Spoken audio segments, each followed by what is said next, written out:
Hi friends, I'm Sydney Mommy bringing to you easy, healthy and traditional recipes which also taste great. Today I'm going to show you how to make this sweet adai made from rice flour and jaggery. This is actually made as a naivedyam for Karadayan Nonbu or Savithri Nonbu.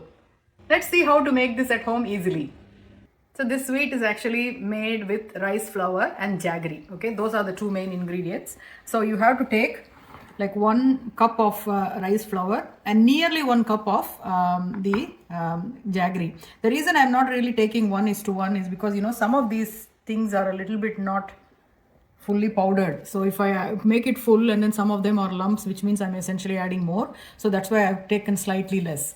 And also the only protein for in this is going to be the black eyed peas. Okay, so we're not going to add a lot, just a handful, and you need to soak it maybe previous night or early or at least 4 or 5 hours, and then we need to cook it half separately. I've got the black eyed peas in water and I'm going to let this boil in the side while I am going to start making the dough for the adai. With the rice flour, it's important that you actually roast it well. Okay, not very much like it becomes red in color, but you need to be roasting it. I am using store-bought rice flour, but you can make it at home in your own, like soak the rice and grind it and do it that way as well. You should roast it in such a way that when you take the rice and you try to make a line, it should actually come like a line properly, like a column. So I've got a pan there, and when it's heated, I'm going to add the rice flour. Once it's heated, turn it down to low flame, and then you add the rice flour.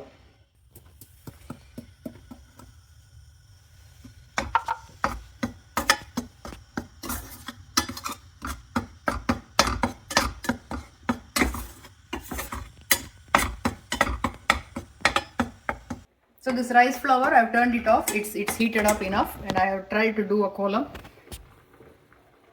See, it's coming like a line.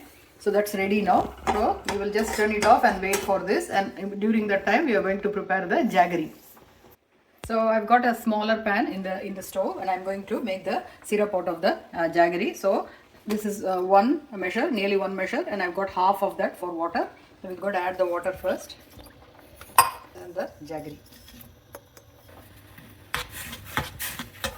So now the jaggery has completely dissolved in the water, and because I get very good quality jaggery that is imported from India, I don't usually strain. But if you are using something and you feel like you need to strain to take out any impurities, then please go ahead and do it at this stage.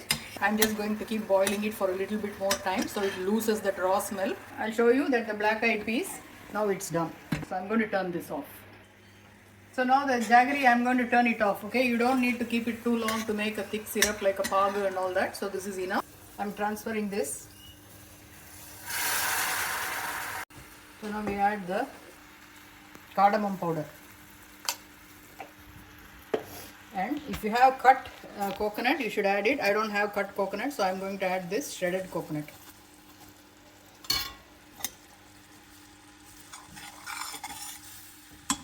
Going to slowly add the rice flour.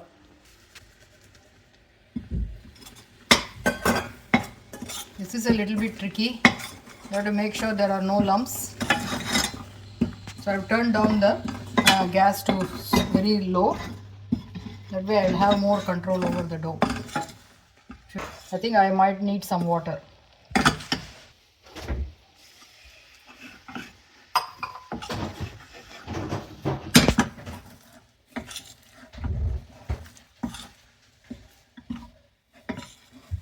Even more.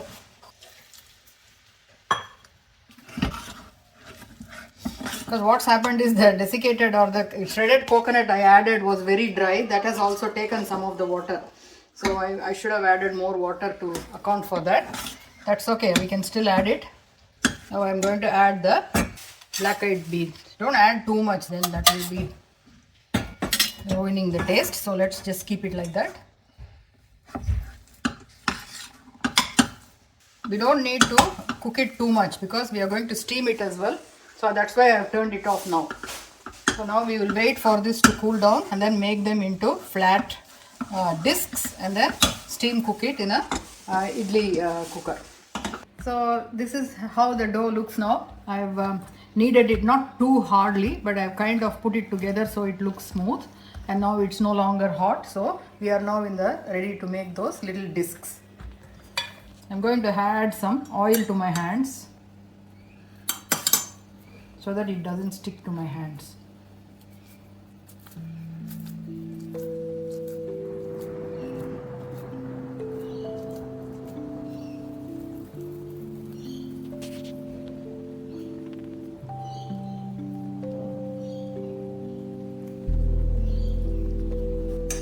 I also added 1 spoon of ghee to it, so it kind of has that smell of ghee. Not a lot, just 1 spoon.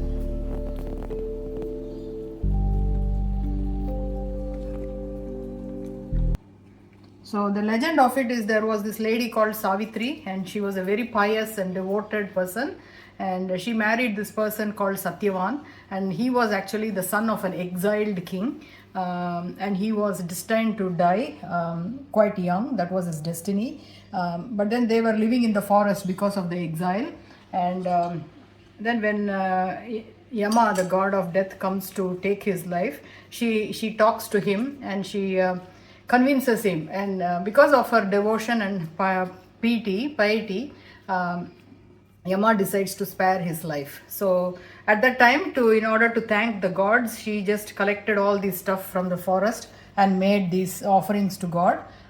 So we just do this to commemorate that event. We make both the sweet and the savory version. So this is the sweet version. I will do another video for the savory version. I'm now getting the idli plates ready. I'm smearing them with oil. So I've already done these. This is the last plate. So they are all smeared with oil. And as you can see, all of these discs are now ready. And I'm going to put them in the idli plates. I had to make it to be even number. So maybe that's why some of them are small. So I'm adding them. The reason why they have to be even number is that's just a shastra, that you don't do any of this in odd numbers.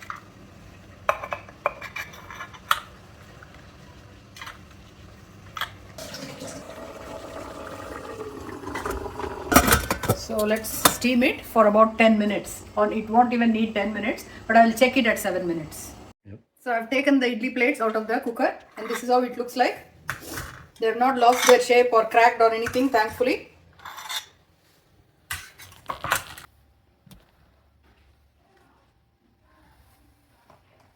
So there you have it, my friends. Karadaya Nonbu, Vella Adai, made easily at home, served with a blob of butter on the side. Please try this recipe and let me know how you go. For this and more such traditional recipes, please subscribe to my channel. Thank you.